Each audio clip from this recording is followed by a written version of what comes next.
Hello friends, मैं doctor Sanjeet. आज मेरे साथ हैं डॉक्टर कुलदीप सर।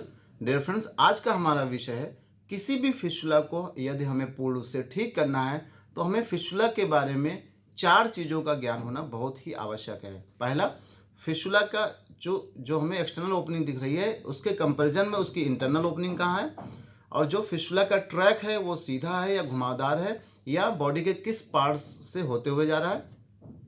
तीसरा है, जो फिस्टुला का ट्रैक होता है उसके आसपास कोई कैविटी तो नहीं है या कोई ऐसा कैविटी इन्वॉल्व है जिसकी वजह से सोर्स ऑफ इन्फेक्शन बना हुआ है। और चौथा है कि कारण क्या है, फिस्टुला के हमारी बॉडी में होने का कारण क्या है। 2 कारण बहुत महत्वपूर्ण होते हैं, एक होता है ट्यूबरकुलर फिस्टुला, एक होता है आईबीडी की वजह से जो फिस्टुला होते हैं। इनको ठीक करना थोड़ा सा कॉम्प्लिकेटेड केस हो जाता है। ये भी ठीक हो जाते हैं लेकिन इनको भी ठीक करना अगर हमें है तो इसके बारे में हमें पूर्ण जानकारी होना आवश्यक है। तो आइए हम लोग स्टेप वाइज देखते हैं कि कैसे हम फिस्टुला के केस को ठीक कर सकते हैं। जैसा कि यहाँ पे हम एक लाइव केस स्टडी के थ्रू हम पूरा समझेंगे। जैसा कि आप यहाँ देख रहे हैं डियर फ्रेंड्स, ये एक फिस्टुला की एक्सटर्नल ओपनिंग है और ये कहाँ पे है, ये 5 o'clock पे है। डियर फ्रेंड्स, हमें एक्सटर्नल ओपनिंग दिख रही है और इसकी एक्सटर्नल ओपनिंग 5 o'clock पे है। अब हमें इसकी इंटरनल ओपनिंग के बारे में जानना है। तो इंटरनल ओपनिंग जैसे हम इसमें पर रेक्टल एग्जामिनेशन करेंगे, तो इंटरनल ओपनिंग हमने फिंगर से पर रेक्टल एग्जामिनेशन किया तो हमें अंदर की ओपनिंग फील हो गई कि अंदर की ओपनिंग 5 o'clock पे है या 6 o'clock पे है या 9 o'clock पे है या 3 o'clock पे है। तो हमें एक्सटर्नल ओपनिंग के कंपैरिजन में इंटरनल ओपनिंग का पता होना जरूरी है।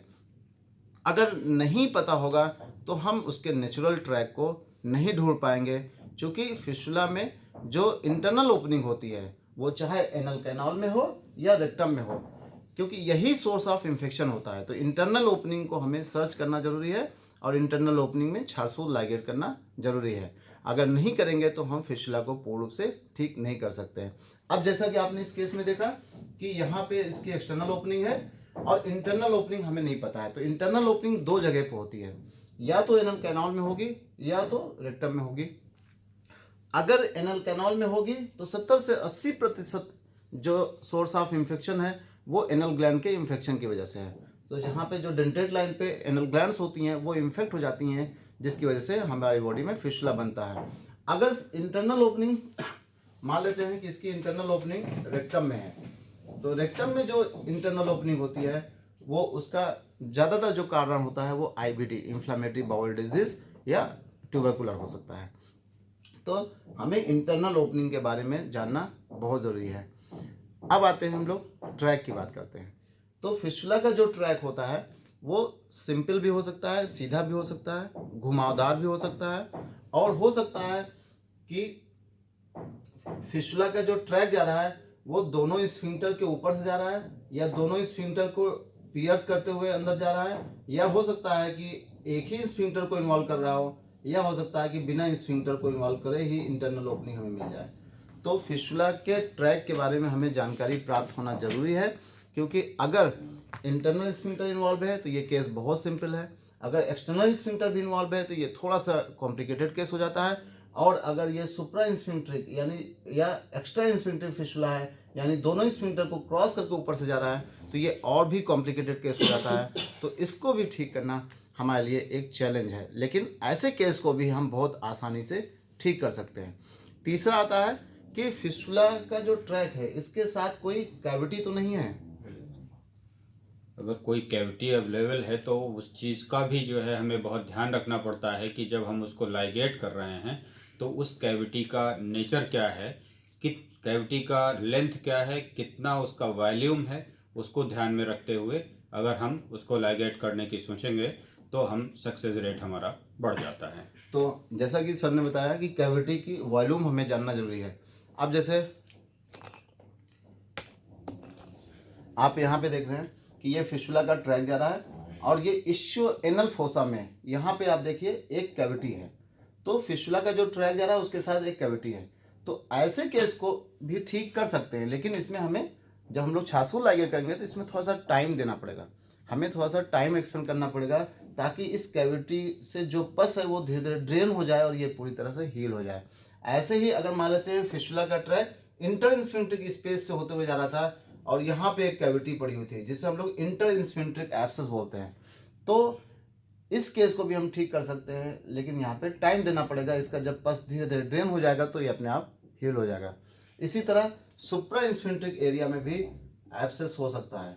तो फिस्टुला के इलाज में हमें ये भी ध्यान में रखना जरूरी है कि हमारा जो फिस्टुला का ट्रैक है, यानी जो अभी मैंने केस दिखाया था, हो सकता है कि इस ट्रैक के साथ साथ कोई कैविटी भी इन्वॉल्व हो। और चौथा पॉइंट है कि जो फिस्टुला का कारण है, फिस्टुला के कारण में सबसे पहले हमें देखना है कि ये जो फिस्टुला है वो ट्यूबरकुलर तो नहीं है। जो ट्यूबरकुलर फिस्टुला होते हैं उसमें 2-3 चीज़ें ध्यान में रखनी पड़ती हैं। हम क्लिनिकली भी देख के पहचान सकते हैं कि ये ट्यूबरकुलर तो नहीं है।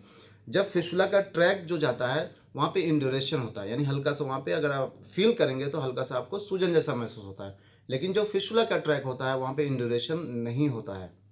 दूसरा, जो ग्रेनुलेशन टिश्यूज होते हैं, जो फिस्टुला के ट्रैक में ग्रेनुलेशन टिश्यू जो लाइन होते हैं, वो अगर ट्यूबरकुलर है फिस्टुला तो वो पेल ग्रेनुलेशन होता है। और तीसरा, पस का जो डिस्चार्ज होता है वो हल्का सा वाटरी पस डिस्चार्ज होता है, हल्का सा ग्रीनिश कलर का होता है। आप जब ऐसे केस को देखेंगे तो आपको भी फील हो जाएगा कि ये जो फिस्टुला है वो नॉर्मल फिस्टुला नहीं है, किसी ट्यूबरकुलर बैक्टीरिया की इन्फेक्शन की वजह से ये फिस्टुला है। अब आता है आईबीडी।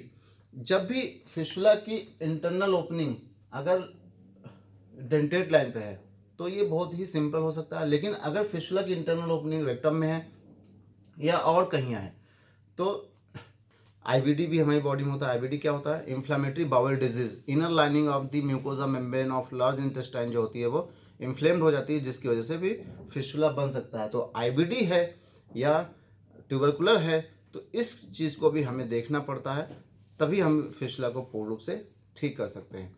अब आता है कि मान लीजिए थे हमने छाछसूत लाइगेट कर दिया है, पस वहाँ से ड्रेन हो रहा है, लेकिन जो हमारी एक्सपेक्टेशन है उस पर वो उतनी हीलिंग नहीं हो रही है, पस अभी भी आ रहा है।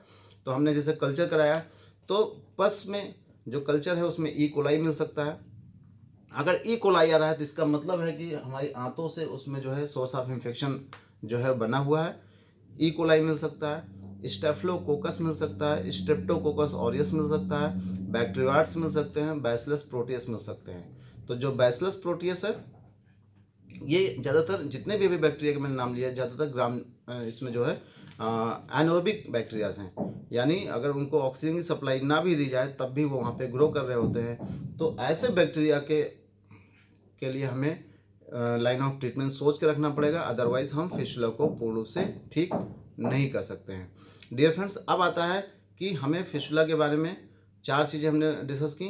पहला तो फिस्टुला का ट्रैक की इंटरनल ओपनिंग कहाँ है, दूसरा फिस्टुला का ट्रैक कहाँ है, कैसा है, तीसरा कोई कैविटी तो नहीं है। तो इन 3 चीज़ों के लिए हमें कंफर्म डायग्नोसिस बनानी है, तो हम कैसे बनाएं? एक तो हमने पर रेक्टल एग्जामिनेशन कर लिया, इंटरनल ओपनिंग मान लेते हैं, जैसे एक्सटर्नल ओपनिंग यहाँ पे थी, हमने पर रेक्टल एग्जामिनेशन किया तो हमें डेंटेड लाइन पे थोड़ा डिप महसूस हुआ या और कहीं पर डिप महसूस हुआ तो हमें इंटरनल ओपनिंग तो फील हो गई, लेकिन कंफर्म कैसे करें? तो कंफर्म करने के लिए हमारे पास 2 ऑप्शन है, एक तो एक्सरे और दूसरा एमआरआई। तो एक्सरे के लिए मेरे पास एक केस है, मैं आपको दिखाऊं। जैसे अभी ये केस था, यहाँ पे जो ये फिस्टुला आप देख रहे हैं, यहाँ पे इसकी एक्सटर्नल ओपनिंग देख रहे हैं। हमने जब इसका एक्सरे कराया, यहाँ पे आप देख रहे हैं, तो जब इसका एक्सरे कराया तो हमें बस इतनी चीज़ें पता चली। आप देख रहे हैं,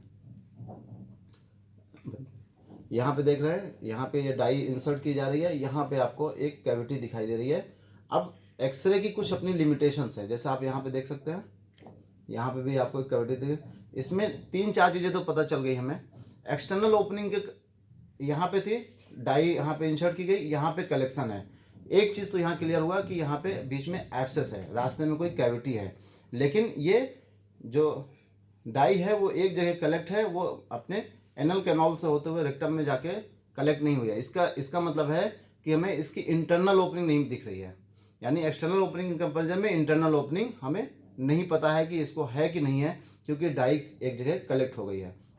दूसरा, इसमें क्या नहीं पता चल रहा है, इसमें इसका जो ट्रैक है वो कहाँ से होता हुआ जा रहा है। जैसे अभी हम लोगों ने डिस्कस किया था कि इंटरनल स्फिंक्टर या एक्सटर्नल स्फिंक्टर इन्वॉल्व है कि नहीं है, हमें एक्सरे से पता नहीं चल सकता है।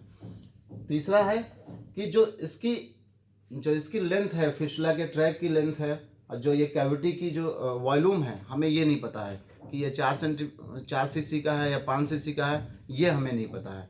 तो इसके लिए सबसे बेस्ट जो होता है वो एमआरआई फिस्टुलोग्राम होता है। एमआरआई फिस्टुलोग्राम सबसे बेस्ट इसलिए होता है क्योंकि हमें फिस्टुला से रिलेटेड, जैसे ये फिस्टुला का ट्रैक जा रहा है, ये इंटरस्फिंक्ट्रिक है, एक्स्ट्रा स्फिंक्ट्रिक है, सुप्रा स्फिंक्ट्रिक है, ग्रेड 1 का है, ग्रेड 2 का है, ग्रेड 3 का है, ग्रेड 4 का है।